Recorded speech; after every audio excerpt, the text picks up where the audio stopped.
सो हे WhatsApp guys, कैसे हो आप लोग। Hope all of you are doing well. Welcome back to my channel. So in today's video में discuss करूंगा top 5 most broken abilities in Bleach. और मैं जानपाक्टो किसी को भी इंक्लूड नहीं करूंगा, क्योंकि अगर मैं जानपाक्टो को इंक्लूड करता हूं तो जानपाक्टोस की एबिलिटीज़ ही बहुत ज़्यादा ब्रोकन है। मैं 5 ऐसी एबिलिटीज़ यूज़ करूँगा जो अदर देन जानपाक्टो हैं बट बहुत ज़्यादा ओवर पावर्ड है। So before we start, subscribe my channel for more anime manga videos. So let's start it.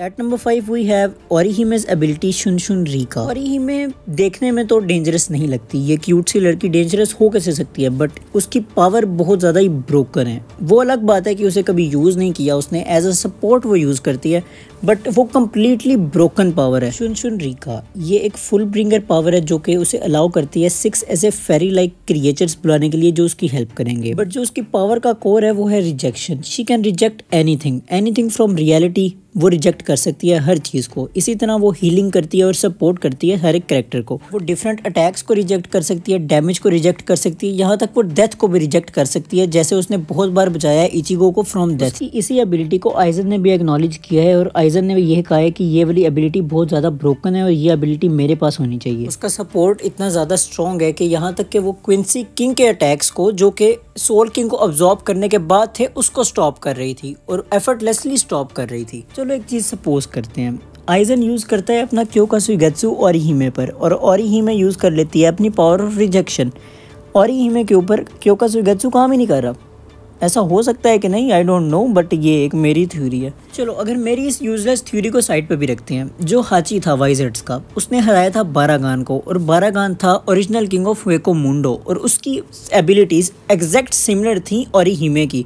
अगर ओरिहिमे के पास पोटेंशियल होता या उसको थोड़ी ट्रेनिंग दी जाती कि फाइटर बनने की, तो she can beat Baraggan bro. और Baraggan was the king of Hueco मुंडो।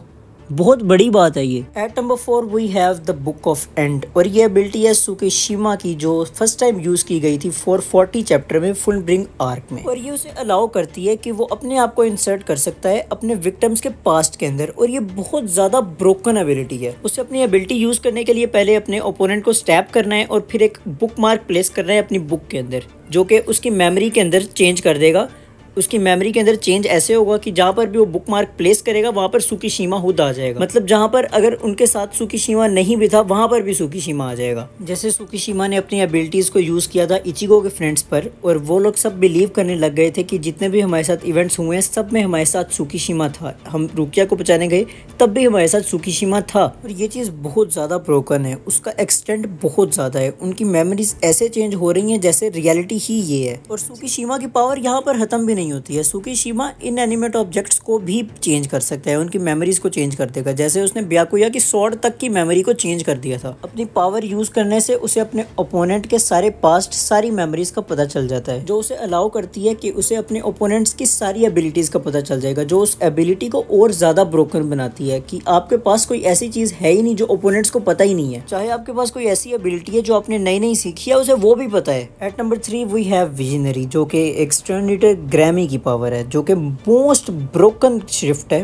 पूरे के पूरे ब्लीच में। बट ये जितनी ज्यादा अच्छी एबिलिटी है उतना ही ज्यादा यूजलेस विल्डर है। विजनरी उसे अलाउ करती है किसी भी चीज को रियलिटी में लाने के लिए जस्ट बाय इमेजिनिंग। उसे सिर्फ कोई चीज़ इमेजिन करनी है, वो चीज़ रियलिटी बन जाएगी। ना उसे कोई रिचुअल करना है, ना कुछ बोलना है, बस इमेजिन करना है। जैसे वो केनपाची के अगेंस्ट फाइट में कभी गन्स बना रहा है, कभी मीटियोर्स बना रहा है और कभी तो भाई स्पेस समन कर रहा है। वो सिर्फ इमेजिन करने से अपनी बॉडी के अंदर भी चेंजेस कर सकता है। जैसे उसने स्टार्टिंग फाइट में किया था केनपाची के अगेंस्ट, कि अपनी बॉडी को उसने बहुत ज़्यादा स्ट्रॉन्ग कर लिया था, यहाँ तक कि केनपाची से उसकी बॉडी काटी नहीं थी गई। वो अपना एक क्लोन बनाने से अपनी पावर और ज़्यादा एनहेंस कर सकता है, क्योंकि अब सोचने वाले 2 लोग हैं। बट यहाँ पर मैं मादरा वाली लाइन कहना चाहूँगा कि नंबर ऑफ हेड्स इंक्रीज करने से कुछ नहीं होगा अगर दिमाग में कुछ है ही नहीं।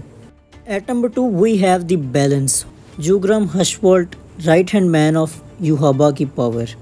ये उसे अलाउ करती है कि कोई भी मिसफॉर्च्यून अगर उसके अराउंड में होगा, लाइक इंजरी या कोई भी बैड लक, तो वो उसे रीडायरेक्ट कर सकता है अपने एनिमीज की तरफ और वो होगा रिमेन अनटच्ड। ये क्वाइट सिमिलर है उरियू की पावर के। बैलेंस ऐसी एबिलिटी नहीं है जो कि डायरेक्टली डैमेज दे दूसरी एबिलिटीज की तरह, यहाँ तक कि वो मैनिपुलेट कर सकती है एबिलिटीज के आउटकम को, जो भी उसका रिजल्ट आएगा उसको मैनिपुलेट करेगी वो। अगर हशवॉल्ट के ऊपर किसी ने अटैक किया है तो वो उसी का मिसफॉर्च्यून रीडायरेक्ट करके वापस उसी की तरफ फेंक सकता है। और ये बहुत ज्यादा डिफरेंट है उरियो की एबिलिटी से। उरियो अपनी एबिलिटी यूज करेगा तो सिर्फ प्लेसेस चेंज होंगी, और ये पूरा का पूरा मिस फॉर्च्यून चेंज कर रहा है बंदे का।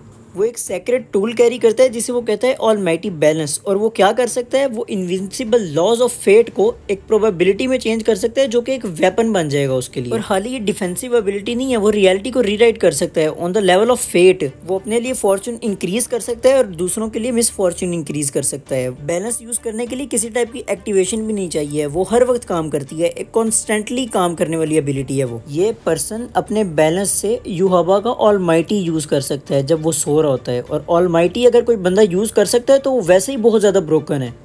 Eight number 1 we obviously have almighty Quincy king की पावर।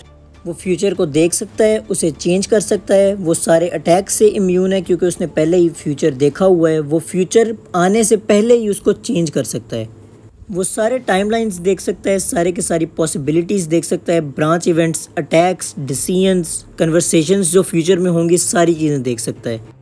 और क्योंकि उसने फ्यूचर देखा हुआ है, कोई भी अटैक उसके ऊपर लैंड ही नहीं करेगा, ना वो कभी इंजर होगा, ना ही कभी वो किसी ट्रैप में फंसेगा। जब इचिबे ने अपनी पावर से युहाबा का नाम ही खत्म कर दिया था, वो ऑलमाइटी से अपने आप को दोबारा रेजरेक्ट करता है और इचिबे को खत्म कर देता है। यहाँ तक कि जितने भी स्टैंड रीडर्स को उसने शिफ्ट दी हुई हैं वो अपनी ऑलमाइटी के थ्रू दी हुई हैं, और सारे उसके अंडर काम करते हैं, चाहे वो जितना भी स्ट्रांग है। कोई सा भी स्टैंडर्ड हो, चाहे उसके पास विजनरी है या फिर बैलेंस है, वो उसके अगेंस्ट नहीं जाता जिसने उसे वो सब सिर्फ दी है, मींस ऑलमाइटी। तो अब बात आती है युहाबा हारेगा कैसे। युहाबा हारेगा ऐसे कि वो प्लॉट की वजह से हारेगा। इस बंदे को यार आप हरा ही नहीं सकते, सारे अटैक उसने देखे हुए हैं, हर चीज़ उसने देखी हुई है कि फ्यूचर में होने क्या वाला है, यहाँ तक कि उसने पॉसिबिलिटीज़ भी सारी देखी हुई हैं। कैसे मारोगे यार इसको, ये सिर्फ प्लॉट से हारता है। सो दैट्स इट गाइस, यही थी 5 ब्लीच की ऐसी एबिलिटीज जो कि बहुत ज़्यादा ब्रोकन है विदाउट इंक्लूडिंग एनी ज़ानपाक्टो। तुम लोगों को वीडियो अच्छी लगी हो तो लाइक करना, subscribe my channel and share this video with your friends. मिलते हैं नेक्स्ट वीडियो में, तब तक के लिए बाय बाय। Bye bye.